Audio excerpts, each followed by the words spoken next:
My name is Laura Cuttill, and I am practice lead for a marketing and PR firm called Advertos, and we're actually based out of Houston, but have clients all over. And it has been my distinct pleasure to work with several machine learning clients over the past few years, one in particular that does machine learning for oil and gas exploration. And so tonight we're going to talk a little bit about machine learning, and I'm going to pull some geoscience examples and some marketing examples. And hopefully you'll all learn a little bit of something you didn't know before. So let's get started. If I can click to the next slide, there we go. All right, so you all remember the movie The Matrix, right? So at first, you know, they're just, the little guy is sitting there and there's just like bits and bytes on the screen, and Neo's looking at him going, what does that even mean to him? And then by the end of the movie, you know, Neo is seeing things in the Matrix for himself, you know, the people that could be there. And that's a little how we are today in terms of our data. We have miles and miles and mountains of data, and our challenge is to see something useful in it. And that's where machine learning comes in, is helping us to see important things in our data. So right now, you have no idea what either of these pictures are, and that's okay. You don't have to. In 20 minutes, when I get done talking, you will. All that's important to know right now is that the left-hand picture is a picture of seismic data. This is readings that we take from seismic waves that reflect off the surfaces that are under the earth, right? The right-hand side is it fed through a machine learning algorithm. And you can see already, even not knowing anything, that you can see a lot more information. You can see a specific channel, this little blue area right here. Hold on, let me grab my laser pointer. And then, you know, maybe at this point you're thinking the colors mean something. Here's a clue, they do. And so this is the kind of thing that we're now learning to read from our data. So let's talk about exactly how we get there. So right here, we start everything with attributes. Attributes, just like you know the word, is a measured property of anything, an environment, an object, whatever. This living room can be described in terms of the lighting, the temperature, the humidity. Pick any property that you can measure of this living room. We could take all of those readings and then make a map that would be a physical description of this room according to those attributes, right? And then say we could cross-plot them. We could say that every attribute exists in relationship to another one. And we could put, you know, attribute 1 on one axis and attribute 2 on another axis. And that's great, except for what happens if you have 3 or 4? Our brains can work pretty well in 3D, but 5 attributes, 20 attributes, our brains cannot begin to comprehend what 20-dimensional space looks like. But that's where machine learning comes in. A machine can, it's just math. So really what it's doing, it's not cross-plotting them. At that point, it's beyond a cross-plot, but it is putting them in what we call attribute space and finding clusters or patterns in the data. So let's back up a little bit and we're going to talk about artificial intelligence as a whole. So there's really divided into 2 disciplines, strong AI and narrow AI. Strong AI is developing machines that look and talk like a person. This is where you get, you know, robots interviewing Will Smith or the movie I, Robot or things like that. Narrow AI, neural networks, is really more duplicating the brain's neurological processes. Our brains are very complex machines, and it's duplicating the processes that they've already developed. So within narrow AI, which is what we're going to talk about today, we have machine learning. And what is machine learning? It's an algorithm that learns without explicit programming. It learns from the data. So what does that mean? Well, if you give it one set of data, it's going to come up with an answer. But if you give it a different set of data, it may completely come up with a different answer. So it could be a situation of garbage in, garbage out, right? Just depends on what you feed it. There we go. Within machine learning, you have 2 buckets, supervised neural networks and unsupervised neural networks. Unsupervised is where you feed it the data and you say, go find an answer. You just give it free rein to go find whatever answer it'll come up with.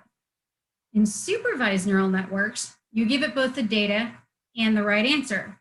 So for example, you say, here's some data, and here's the right answer, and then here's some more data, and you go find more right answers that look like this first set I gave you. So let's look at a quick example of a supervised neural network. Pretend for a second your uncle passes away and he leaves you his fish canning operations in Alaska. You see all the workers there sorting and measuring the fish, and you think, surely there's a better way to do this. Can we let a machine do this and let this workers be more productive? Oh, we can. So say they're sorting eels and flounder, right? First, you have to teach your machine what an eel looks like, and then what a fish looks like or a flounder looks like. You might come up with several attributes: shape, weight, size, the reflective properties of the skin.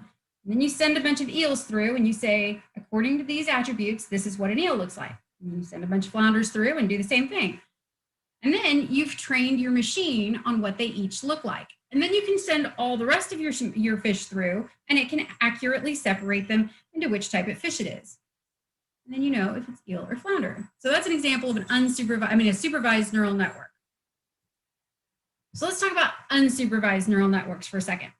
The self-organizing map is a linchpin of unsupervised machine learning. And that's what my background is in, at least for the past few years. So that's what we're going to talk a little bit about. This guy right here, Teuvo Kohonen, is the father of modern self-organizing maps. He pioneered them in the 60s. He started publishing in the 60s and continued until the 2000s.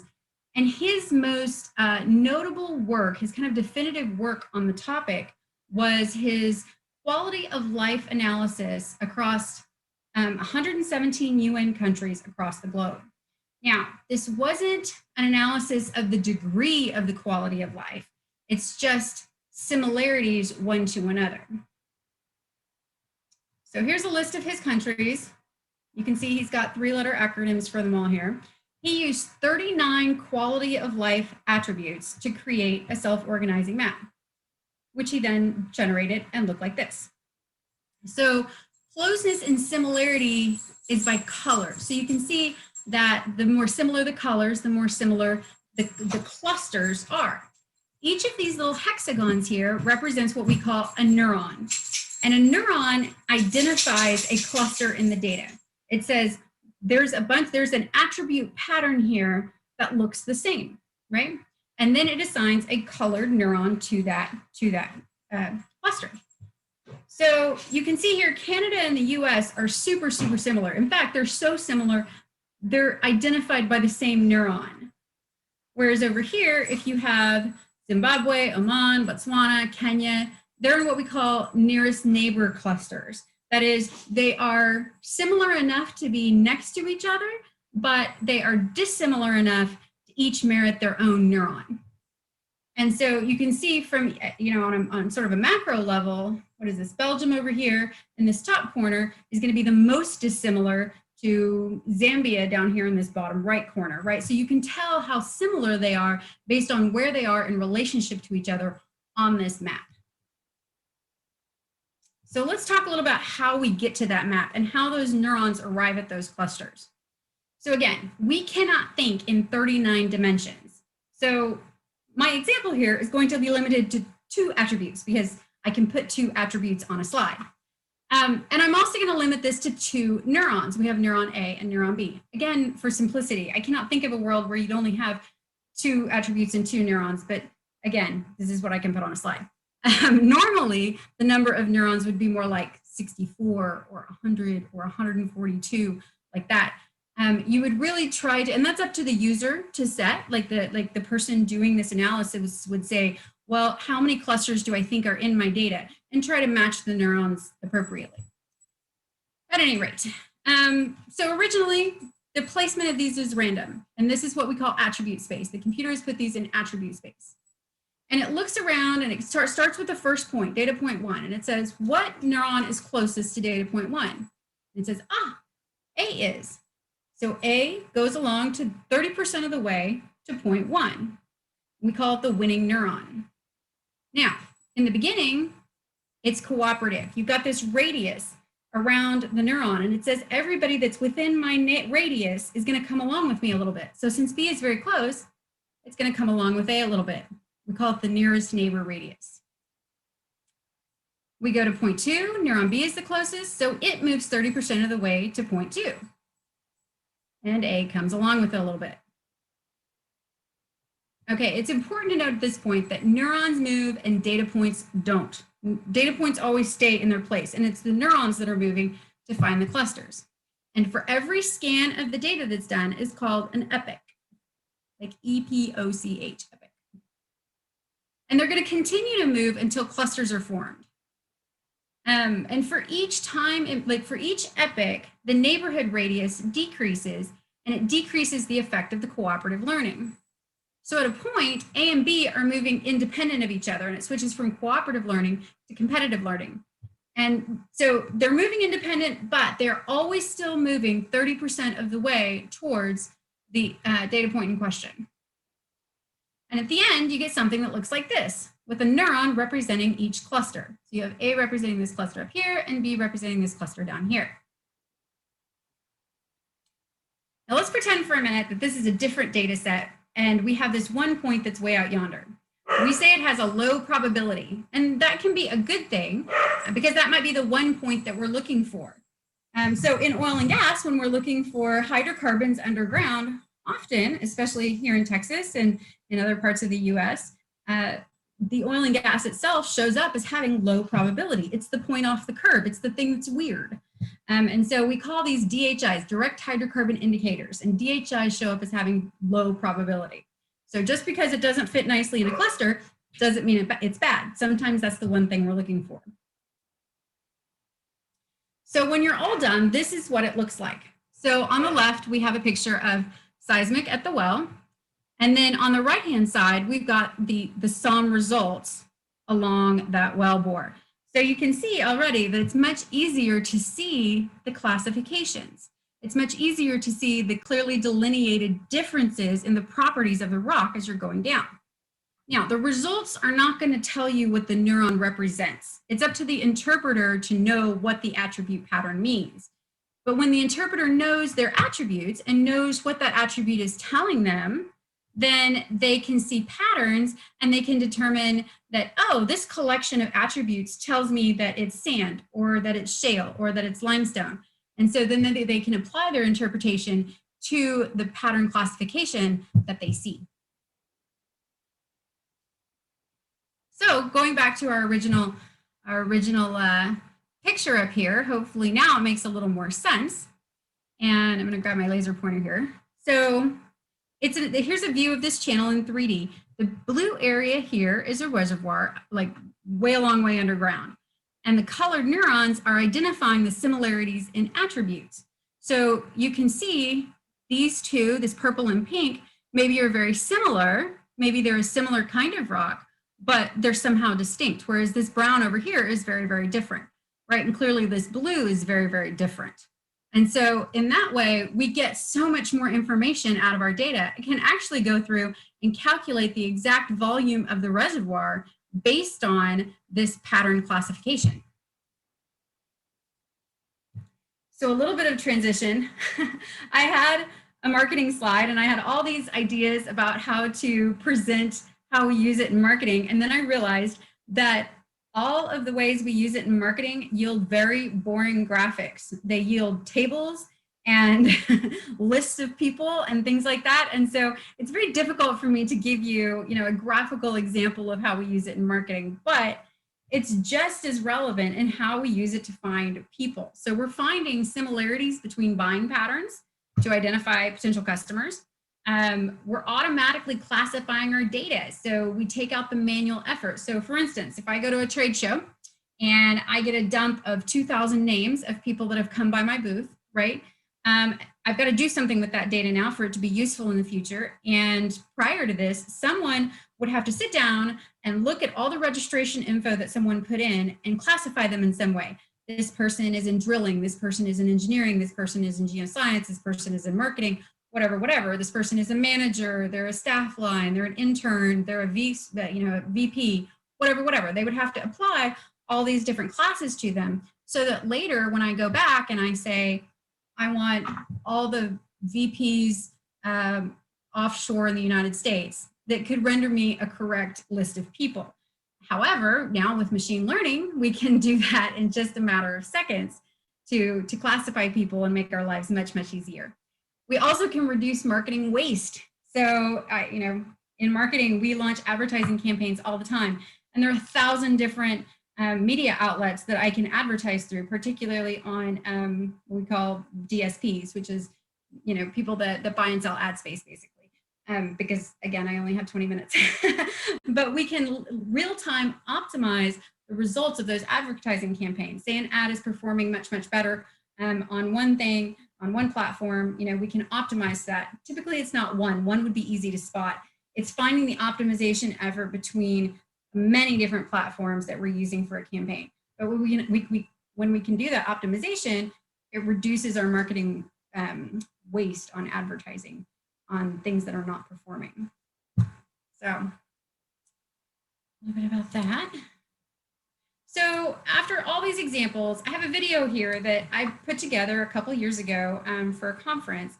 And this is really helping to highlight the role of technologists in this field now. It was talking to senior executives in the oil and gas industry, and these are the questions that are running through their minds as we move forward in developing tools. These are the concepts that they are grappling with even now.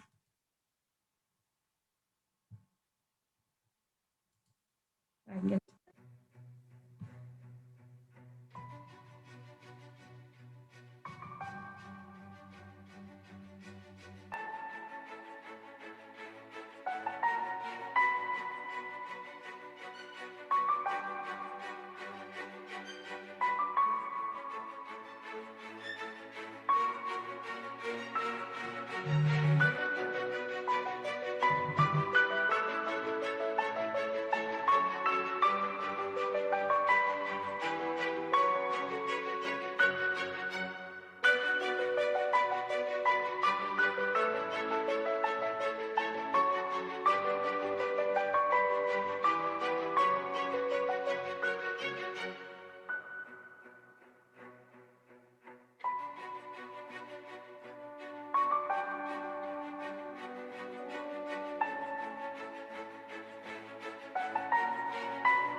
All right, there you go. So just a couple of quick credits. Dr. Tom Smith is president and CEO of Geophysical Insights, and he's had some wonderful presentations that I've had the opportunity to sit through and listen and absorb from him over the years, and I've taken some examples from him tonight. And then Leah Mann is our rockstar graphic designer for Avertos. And when last night I couldn't find all my graphics and I went to her and said, help me, she was very patient and did. So thank you to her. So thank you. Any questions, you guys? Thank you, Laura. While we're waiting to see if we have any questions coming in, I noticed there were a few on the document. First question, have you ever found anything that really surprised you through these methods, or heard about a client finding something that was really surprising? Yeah, absolutely. I'll tell you from my personal experience first. So my first foray when I started developing our machine learning tools for our marketing business, I was so confident because I had worked with so many pieces of software that worked so well and revealed so much that people didn't know before, that just blew their minds all the time. All the time we had, customers that would come back and tell us, oh my gosh, this totally changed the way we did things. And that's wonderful to hear. And so I thought, I understand this stuff. This is great. And so when I went to develop it on my own, and the first time I sent my training data through and tried to create my own supervised neural network, my accuracy rate was like 62%. And it was the biggest wah wah like ever in my life. And I know that doesn't entirely answer your question. The technical answer to your question is yes. There are, things that people find all the time. They find out why their oil wells aren't producing. They find out if they just would have drilled it, like 50 yards to the right, they would have been a direct hit and it would have multiplied the production. But personally, when it comes to surprises, on my own behalf, that was my biggest surprise is I put in all the numbers and I did it right and I did the process and it didn't work and what happened. And that was really just a very enlightening day for me as to how trial and error this whole process is. Awesome. Thank you so much. So that actually leads into another question, which is, how did you make the leap from marketing to oil or applying? Yeah. So I have been in marketing for 20 plus years, and my clients have entirely been in oil and gas. I started my career working for Schlumberger and then ExxonMobil. I've grown up in the oil and gas industry. And so I started a firm, actually partners with my dad in 2004. And our clients, owing to his background in the downstream and mine in the upstream, have all been technology products. And our pitch, even back then, was we know this industry inside and out. You don't have to teach us who your customers are. You don't have to teach us their buying values. We know. All you have to do is give us a download of your software, what it does, and we're off to the races. And so in that way, I've gotten to know a lot of technology products in the oil and gas industry, upstream, which is getting oil out of the ground, midstream, which is pipeline and transportation, even down to downstream, which is refining and petrochemicals. I've grown up in this space. And I was very fortunate back in 2011, we signed Geophysical Insights, and they were pioneering this machine learning technology before anybody was talking about it, before it was a thing. And back in those days, we had to do such huge education because no one knew anything. And so that was a lot of the marketing department's job back in those days, was to educate people. And so I had the opportunity to sit down with their senior geoscientists and just learn and absorb from them, and then turn around and write the training materials to teach other geoscientists how to use these machine learning tools. So when you're talking about using machine learning tools to help locate these attributes that are desirable for this industry, is one of the effects making it environmentally safer? Absolutely.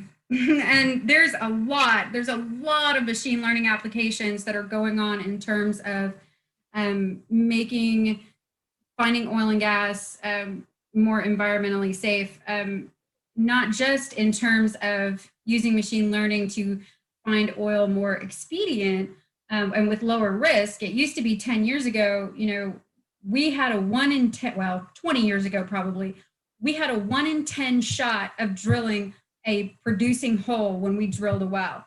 9 times out of 10, it'd be a dry hole. We were really bad at this 20 years ago. And then now, a lot of people would argue with me, and everybody has their opinion on it. But if you listen to most people, our success rate is somewhere between 70 and 90%. When we drill, it's going to be a commercial well, meaning that it's going to produce oil. So in that way, we're not going around poking holes in the ground and coming up with nothing, which has been a huge benefit.